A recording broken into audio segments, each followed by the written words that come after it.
समय ना तो तुम्हारी महंगी भेंट से प्रसन्न होता है, ना दिखावटी दान दयालुता से। अगर मेरे मन को हारना है तो मुझे प्रेम से पुकारो, मैं हाजिर हो जाऊंगा।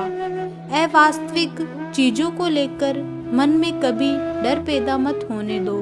वो वास्तविक नहीं है, वह ना तो कभी था और ना कभी होगा।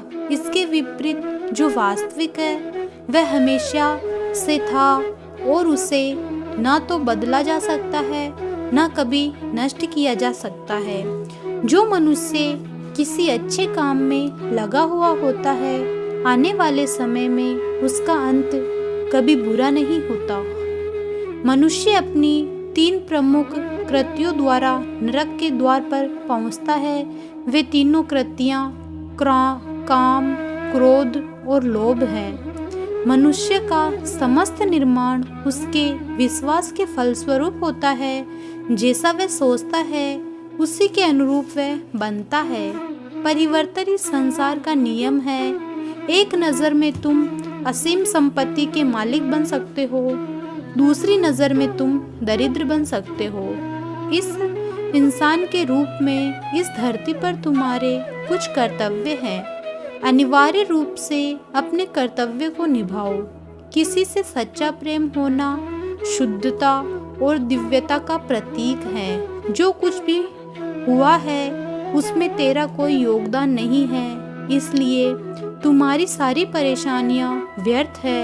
हर चीज की शुरुआत मुझसे होती है और खत्म भी मुझ पर आकर ही होती है। इंद्रियों से मिलने वाला सुख सच्चा नहीं होता। इंद्रियों का सुख सबसे तुमको अमृत की मिठास देगा, लेकिन बाद में तुम्हारा विनाश कर देगा।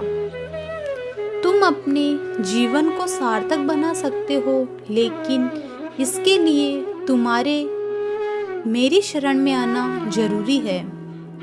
अगर तुम्हें मेरी बातें अटपटी लगती हैं तो तुम्हें अपने नज़रिए को बदलने की ज़रूरत है।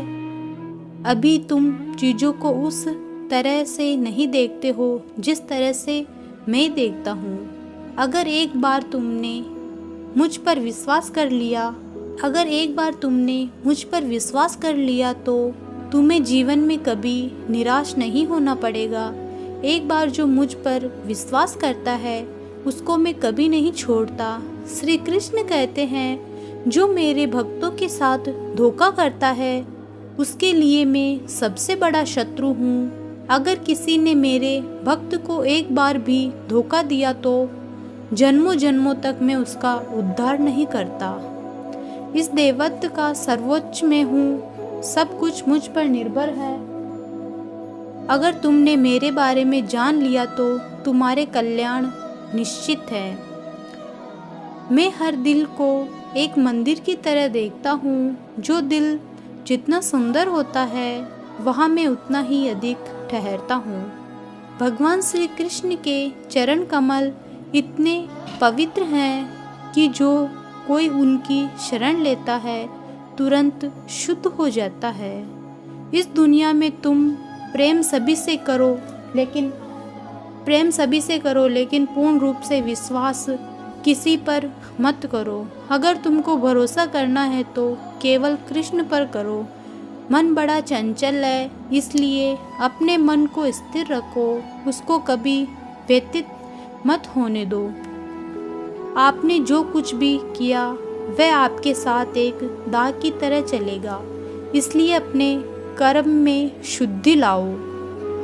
बुरे विचार मन को दुखी और परेशान कर सकते हैं, लेकिन जब आप कृष्ण में विश्वास करते हो तो कृष्ण स्वयं आपकी सब परेशानियां दूर करने आते हैं। मैंने अभी तक तुम्हारे शरण में आने से प्रस्ताव को स्वीकार नहीं किया है, क्योंकि तुमने अभी तक पूर्ण रूप से समर्पण नहीं किया। श्री कृष्ण कहते हैं, जब तुम शुरुआत करोगे तो स्वाभाविक रूप में तुमको असफलता मिल सकती है। कई बार तुमको गिरना भी पड़ सकता है, लेकिन इसका मतलब ये नहीं होना चाहिए कि तुम उस काम को करना छोड़ दो। एक समय आएगा जब तुम परिपूर्ण हो जाओगे और तुम्हारे सभी काम सफल हो जाएंगे। इस काम में मैं हमेशा तुम्हारे साथ खड़ा रहूँगा। मैं तुम्हारे हर छोटे बड़े कर्म के साथ दूंगा। तुम्हारा जो दिल करे उसको करो, लेकिन नम्रता और सरलता के साथ करना, अहंकार के साथ नहीं। श्री कृष्ण कहते हैं, एक उपहार तब शुद्ध होता है जब आपको सच्चे दिल से सही व्यक्ति को सही समय पर दिया जाता है और बदले में कोई उम्मीद नहीं करते हैं। कड़े संघर्ष के बाद प्राप्त होने वाला सुख जिसने आपके दुखों का अंत किया है, ऐसे संघर्ष का पहला कदम आपको कड़वे जहर के समान लगता है और अंत में आपको अमृत की प्राप्ति होती है। इस तरह का सुख केवल मनुष्य मन की शांति से प्राप्त हो सकता है। श्री कृष्ण कहते हैं, इस धरती पर आने के बाद आपका मुख्य उद्देश्य यहाँ से मुक्त होना है। केवल वही मनुष्य मुक्त हो सकता है जो अपने कर्मों में दृढ़ संकल्प के साथ स्थिर है और सुख दुख को समान रूप से सहन करता है।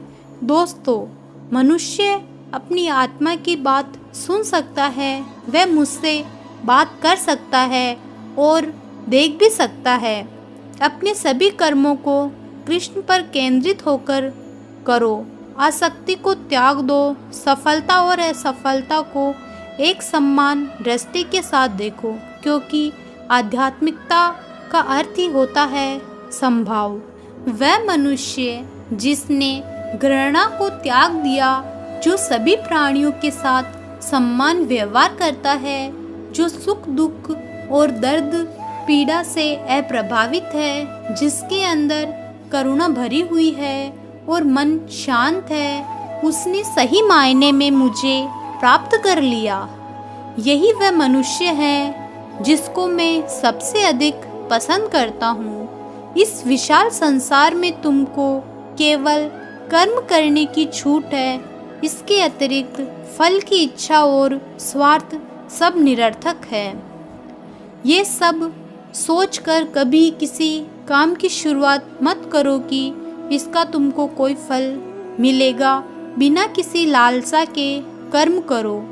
जो आदमी मुझे हर चीज में देखता है और मेरे होने के एहसास को अनुभव करता है, वह मेरा सच्चा भक्त है।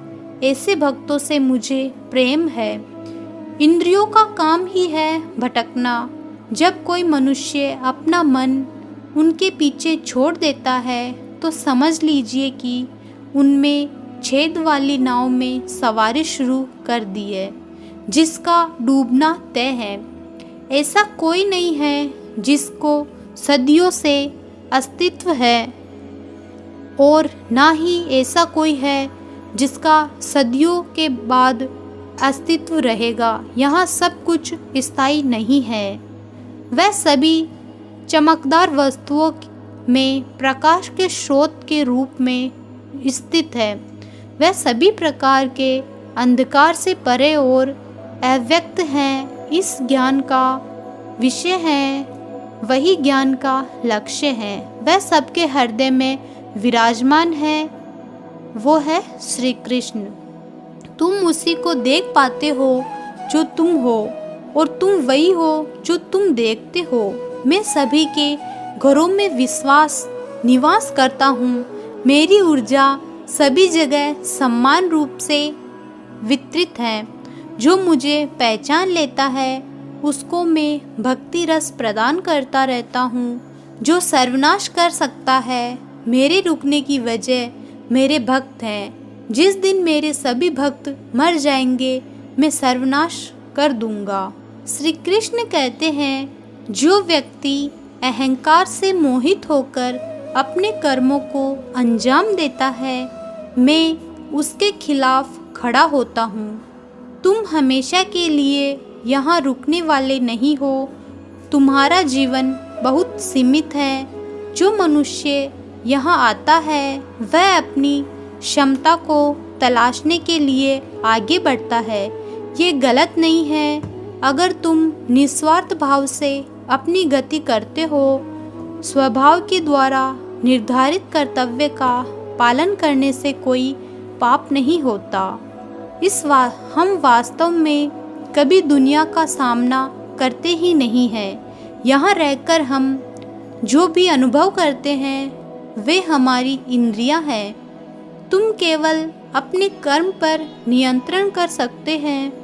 तुम्हारे कर्म के परिणाम का तुम दावा नहीं कर सकते। हारने का डर, असफलता का भय, कर्मों के साथ भावना जोड़ना सफलता की सबसे बड़ी बाधा है। ये विचार मन को अस्थिर कर आपकी